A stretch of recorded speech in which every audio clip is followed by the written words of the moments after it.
Wicked, wicked. Incredible. Incredible indeed. Now, the irony, young Maxwell Verstappen calls for a rule change. Now, he doesn't normally have to call for a rule change. They normally change the rules for him without him having to ask. But he actually has got a bit of a point here. So, for context, we're talking about the fact that in the practice session at the Las Vegas Grand Prix, Sainz's car got damaged because of the manhole cover on track came up and damaged part of his car. He now needs a replacement part which has taken him over the limit, meaning he gets a penalty. Now, it's the FIA's responsibility to make sure that track is safe. If that track is not safe and part of it has come up and damaged a car, why should that driver or team get a penalty because of it? The FIA take responsibility, but like everything about the FIA, they can't be trusted to do the job that they're supposed to do and make decent decisions. But let's listen to what Max has got to say. The rules have to change for that. I mean, it's the same if you get taken out and you have a big accident. Okay, they do have to change for that. And in terms of if you get taken out, that is true as well. So, for example, if you hit some debris that's on track that shouldn't be there, then why should you suffer because another car left some debris on the track and it was left there and the FIA haven't got it out of the way? If you are totally the innocent party and get taken out, why should you then have to suffer penalties if they've damaged components? Why has it done that? So again, why should you receive a penalty for that? You shouldn't. If, on the other hand, you are responsible yourself, then that should be factored in. So only if you're the innocent party. If it's a racing incident, well, again, that's part and parcel of it, something you have to accept. But if you're the innocent party, you shouldn't be receiving penalties. Let's see what else you've got to say, Max. You can lose parts of, engine, energy store, all these kind of things. So, first of all, that needs to change. That these things can be taken into consideration. That if you can take a free, let's say, penalty or not, and it will not be counted. And besides that, I think the team should not be allowed to have a say in these kind of things, because for sure. I agree. Okay, it's not down to the teams to decide which other teams get a penalty and which others don't. It's the governing body that makes a ruling. Sure, they're going to vote against that. I mean, personally, I do think it's very harsh on Carlos. But in this political environment that we are in, of course, every team thinks about themselves, and they are, of course, going to say, no, he has to take the penalty. Yeah, so it's a political environment that we can't trust. Who has got trust in that? Okay? Now, as much as I dislike Max Verstappen, I'm not going to hide that. I don't think he said anything wrong there. Apart from the fact I think he would probably be alluding to perhaps Silverstone 2021, where obviously his car got severely damaged, but he did cause that accident. So that's your fault, Max. You don't get any kind of let off on any replacement components. It's only if it's entirely not your fault. Let's carry on. Charles, can we have your thoughts? I agree on everything. So Charles not going to say anything. We'll come back and listen to what Carlos has got to say in a minute, because there's a valid point about this. But this is one of the deeply disturbing things about the rules of Formula One.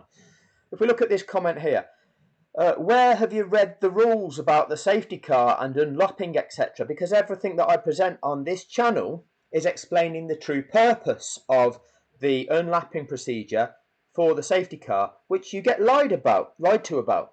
You get lied to by the sport itself.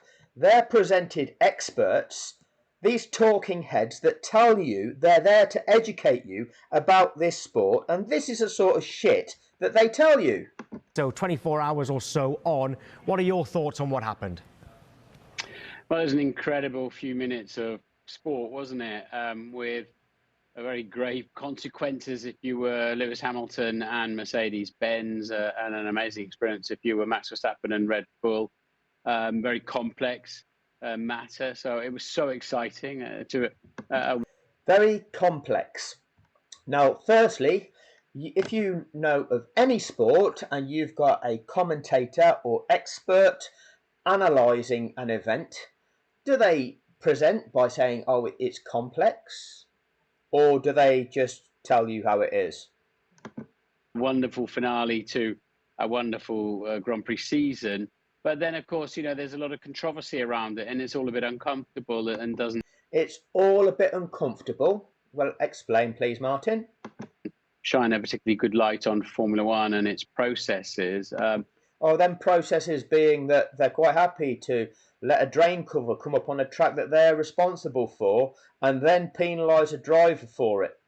Okay, that's its processes that still are no better 2 years on and will be no better because it's the same corrupt regime that aren't fit to govern a sport. But it was a hugely complex and compressed moment. Again, if you are having an expert of a sport describe an incident, do they describe it as a compressed and complex moment? No. And several regulations were tripping over themselves. Regulations do not trip over themselves. They are written purposefully to not trip over themselves. They don't do that. Okay, they are checked on multiple occasions to make sure they make sense. Where are you looking? What script are you reading for this, please, Martin? What are you conditioning the minds of people with, Martin? We ended up with a bit of a hybrid solution. Hybrid solutions do not exist, Martin. There, which is why the lawyers are getting involved. What are you reading there, Martin? Which is why the lawyers are getting involved. Are these terms which most people shut down to? They're like, oh, this must be things that are above us. We don't understand the complexities of this, so therefore we'll just accept what you're telling us, Martin. Your Jedi mind trick again, Martin. And interpretation of wording in See, this is all bullshit. The regulations, and of course, the sporting regs are 99 pages, and you need to read. Oh, that's right, Martin. Most people don't read documents that are 99 pages long. They can't be bothered with that. If it's a meme that's got any more than 3 words in it, people switch off these days. So 99 pages, you've got no chance. Read every single word carefully. It's like a legal document. Oh, legal document. We've got no idea. We'd have to get a solicitor involved to talk us through a legal document. Because there's no chance that we could understand it, is there, Martin? And the sporting code, which backs everything up, is, that sort of... Oh, who's read a book like that? That's like Lord of the Rings. Nobody would read that, would they? Thick, and it's just... It's a minefield. It's not a minefield, Martin. It's purposefully designed to clearly explain what you must do. It's not a minefield. And... just like every other set of sporting rules and regulations, they are quite clear. Everybody that participates in that sport as a child learns what you can do and what you can't do. When you start playing football, you learn the rules of the sport. You soon learn in those first few years of playing it what the referee is going to blow his whistle for and award a free kick for you or against you for. What happens when the ball goes out of play? What happens when you're offside? You learn what the rules are. The same is exactly the same for Formula One. And in the heat of the moment, when Michael Massey, the race director, had to consider the safety of marshals, was the car out of the way, he couldn't release the cars until he was the lapped cars until he was certain that the track was reasonably clear. Make that clear, okay? So don't muddy the waters there, Martin, with the word reasonably. Couldn't do it until it's clear. That's a safety issue. That his role as race director is to ensure safety of everybody, both on the track and in and around the track area, spectators as well, but also the marshals and the clear-up operation. That is Massey's role. Although they, of course, have to proceed with caution anyway. And you know what? Even knowing who the lap cars are is not as straightforward as you might think, because...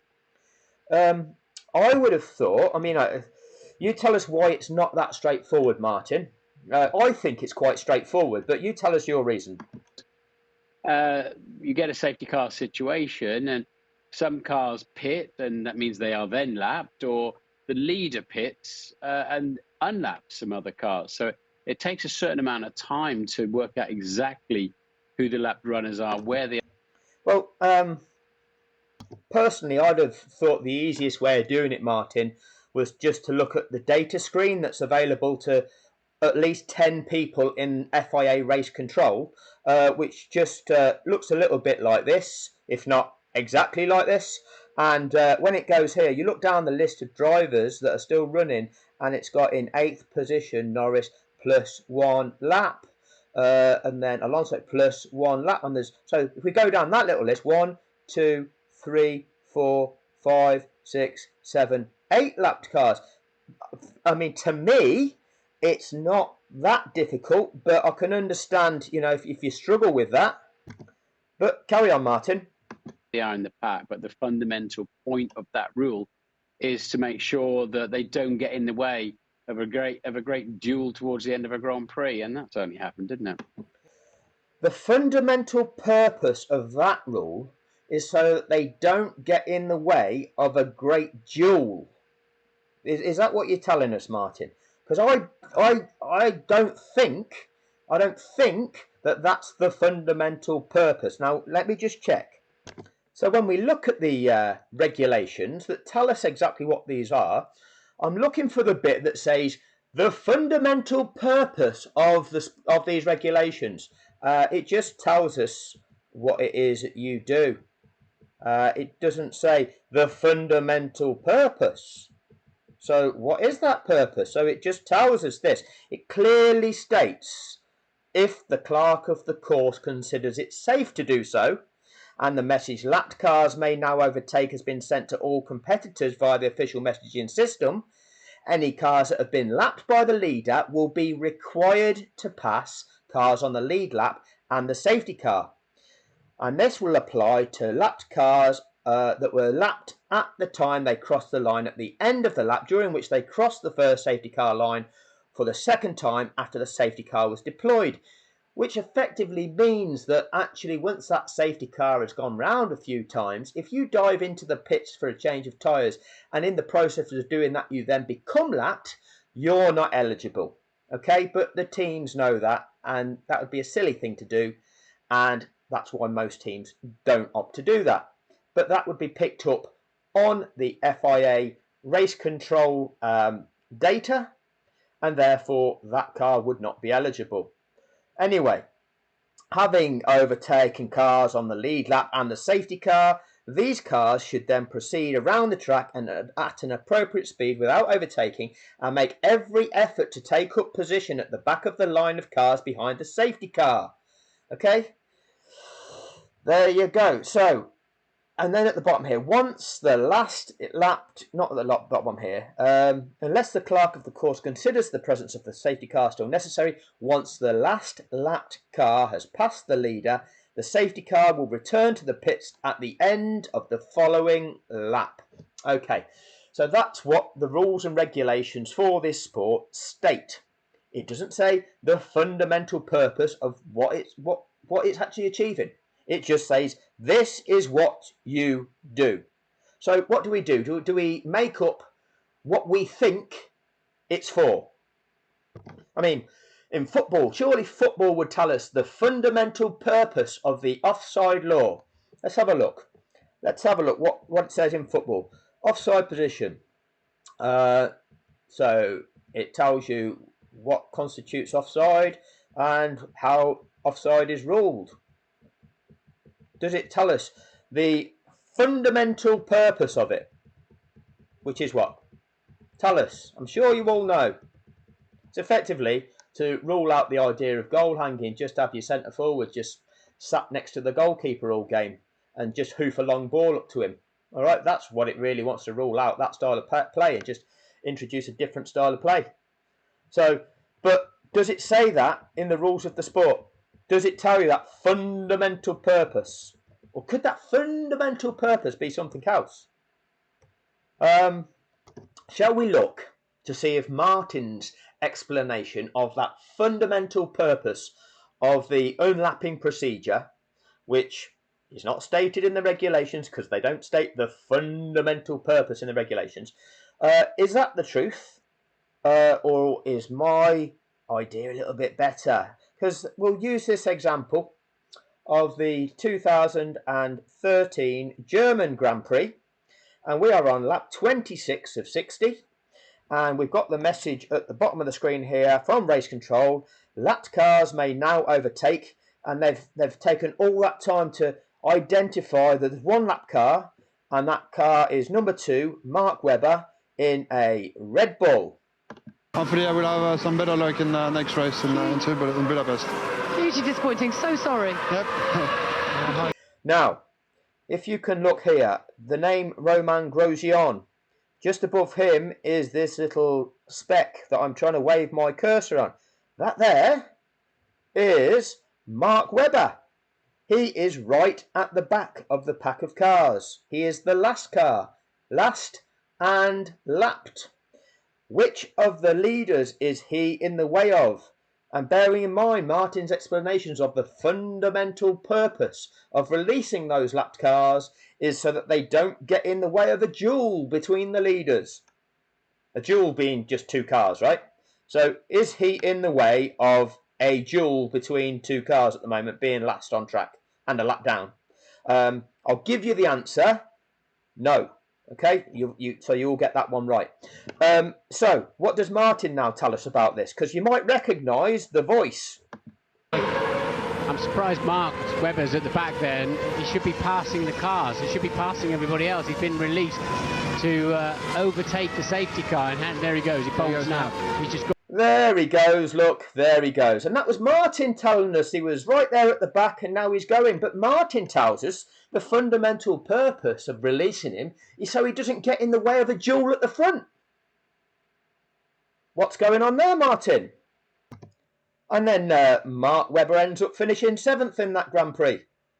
So is he allowed to interfere with those contesting for points? I thought it was just to get him out of the way so he didn't interfere with trying to get into a point scoring position. Your explanation is, I'm starting to pick some holes in it, Martin. See, these are the guys in race control, and these kind of know what they're looking at on these screens, the data view and things, and they do know the purpose of the safety car rule.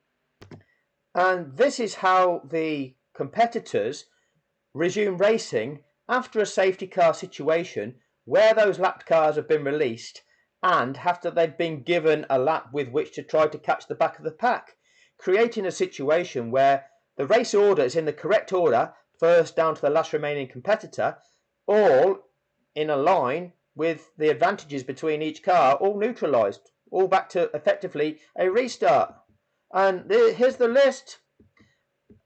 Look at the situation. They're all bunched up again. And any anomalies are clearly listed and explained in the video. If it was just to get them out of the way, would it be allowing them to all be bunched up, ready to take a restart in first down to last position, so they can all compete as it comes to the restart? And there's plenty of examples I'll show you in the video that will be at the end of this one. Plenty of examples telling you exactly what the purpose of the safety car rules and regulations are. Exactly that purpose that Brundle is lying to you about. Exactly that purpose. You'll see it time and time and time again. But tell us more, Martin. It certainly did. You mentioned there. Right there. Rule is to make sure runners are where they are in the pack, but the fundamental point of that rule is to make sure that they don't get in the way of a great duel towards the end of a Grand Prix, and that's only happened, didn't it? That's a convenient explanation, isn't it, Martin? Doesn't fit with everything else, but it fits for Abu Dhabi, doesn't it? Yeah, the mind conditioning to validate Abu Dhabi. Yeah, that works for that. Okay. It certainly did. You mentioned there about kind of the legal battles and such. Like, how sad would you be to see this all decided at some point in a courtroom? It would be terribly sad, and I can't really see where it can go, if I'm honest, because what's the remedy? For example, Red Bull didn't do anything wrong. There are no. Thanks for that, Martin. Red Bull didn't do anything wrong. There are no misdemeanors on their part, or Carlos Sainz coming in third for Ferrari, for example, Yuki Tsunoda for AlphaTauri. How are you going to unravel all of that? You can't just suddenly count back a lap. Yeah, you can. Yeah, you can. That's within the rules, but that's for another one. Let's just check something else out. You're talking about Carlos Sainz, Martin. Let's have a listen to what Carlos has got to say about what's happened to him in Las Vegas. Carlos, anything you want to add on this topic? Yeah, I want to add many things, but I'm gonna try and control myself a bit. So what you want to say there, Carlos, is that you've been done over by the governing body, but if you call them out on that, if you say that they've done something wrong, they will screw you over. That's effectively what you're saying. They've done something wrong, okay? They're not taking responsibility for it, but if you say that they've done something wrong and not taking responsibility for it, you're the one that gets punished. That's the system that we're living in, is it? One set of rules that works for them, but not a set of rules that works for anybody else. You call them out on it. You say that they've done something wrong. They've got all the power. They screw you. Unbelievable, mate. Unbelievable.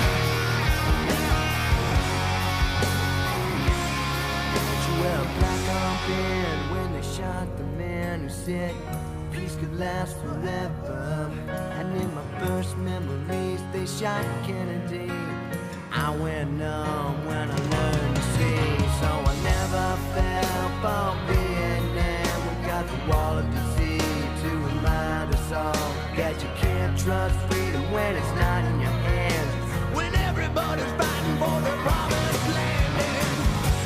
I don't need a civil war. It feeds the rich while it buries the poor. However many decades was that written about? Manufactured conflict, feeding the rich whilst burying the poor. So, look at the lies we've swallowed. And those lies, where are they coming from? The media matrix, paid to condition the minds of those who can't wake up to see the truth.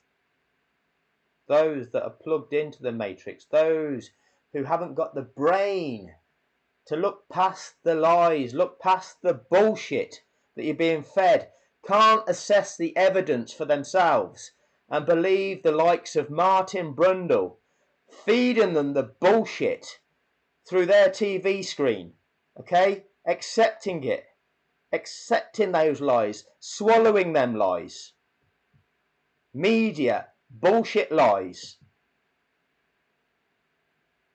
And the brain dead just keep accepting it.